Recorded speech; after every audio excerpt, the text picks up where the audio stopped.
Sukun Kapas pemisah gandong. Ratusan tahun yang lalu, hiduplah dua orang laki-laki yang bersaudara tetapi beda kepercayaan, yang kakak beragama Kristen dan yang adik beragama Islam. Mereka adalah saudara kandung yang satu bapak tetapi beda ibu. Meskipun berbeda agama, keduanya hidup saling menyayangi dan menghargai satu sama lain. Pekerjaan kakak dan adik itu sebagai petani dan nelayan. Kehidupan mereka sangat berkecukupan. Keduanya tinggal di sebuah pulau yang disebut sebagai Pulau Anyo-Anyo. Pulau itu disebut Anyo-Anyo karena ketika dilihat dari kejauhan, tampak seperti sedang mengapung di atas air laut. Di pulau yang mereka tinggali, banyak tumbuh berbagai macam tumbuhan. Salah satunya adalah pohon sukun.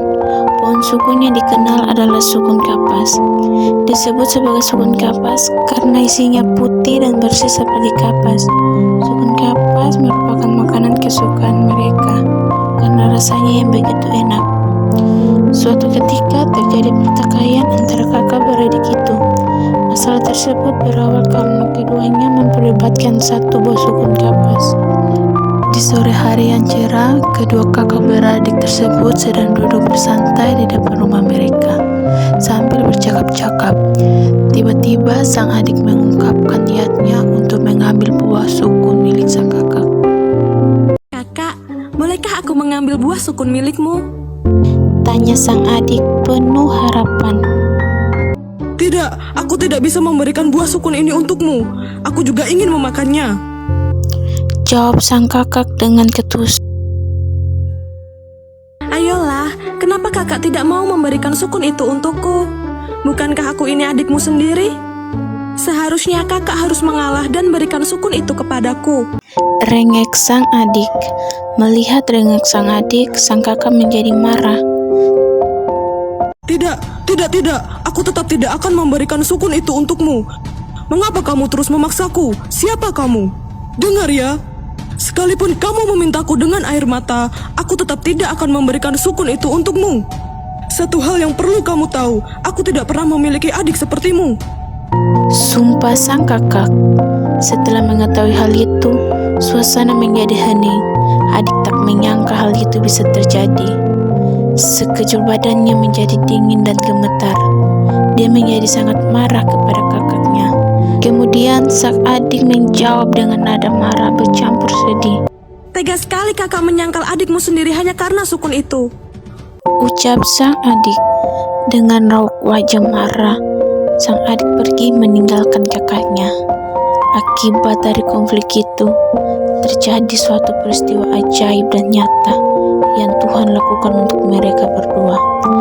Pulau yang mereka tinggali terbelah menjadi dua bagian.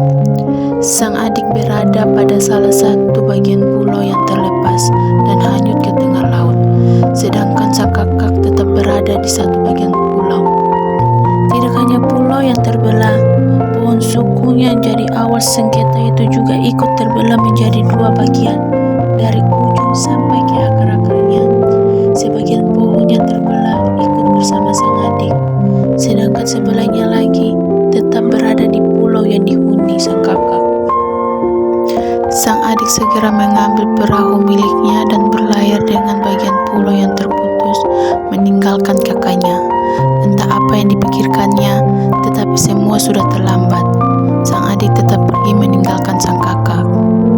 Setelah berlayar beberapa lama, sang adik sampai di negeri Haria. Ia menerukan sawu. Sang adik melihat ke belakang dan masih nampak raut wajah sang kakak. Adik kemudian memutuskan untuk berlayar lagi. Saat berlayar, pulau yang dibawa sang adik terputus di depan negeri Haria. Pulau yang terputus itu disebut Pulau Maulana. Kemudian, sang adik melanjutkan perjalanan, berlayar sampai di Pulau Ambon. Adik kembali membuat sawu dan beristirahat sejenak sambil menyantap bekal yang dibawa. Saat itu, hari nampak mulai gelap. Sang adik memutuskan untuk menginap di Pulau Ambon. Dia lalu mencari tempat beristirahat yang aman. Ketika pagi hari, adik terbangun dan melihat di kejauhan masih nampak anak sang kakak. Lalu sang adik mengangkat saunya. Anehnya, sau itu tidak bisa diangkat. Ternyata sau perahunya terikat di dasar laut. Adik berusaha menarik sau tersebut, tetapi masih terikat. Ia pun memotong sau tersebut menjadi 3 bagian. Dan jadilah Pulau Tiga. Dan sampai saat ini pulau tersebut masih ada di Jazirah Lehitu dan menjadi negeri petuanan Asilulung. Setelah itu, adik pun berlayar dan melanjutkan perjalanannya hingga ia tidak dapat melihat kakaknya. Kemudian ia kembali membuang sau di sebuah pulau. Di tempat itulah dia menetap. Pulau itu dinamakan Pulau Ambalau yang berada di Kabupaten Buru Selatan. Ambalau terdiri atas 7 negeri yang penduduknya beragama Islam. Sedangkan sang kakak tinggal di bagian pulau yang terputus disebut Pulau Nusa Laut yang berada di Kabupaten Maluku Tengah. Pulau tersebut juga memiliki 7 negeri yang penduduknya beragama Kristen.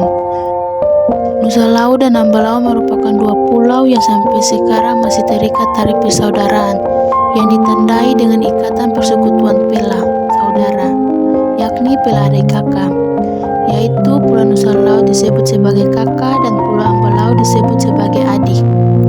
Pela yang mengikat umat Kristen dan Islam yaitu Pela Ambalau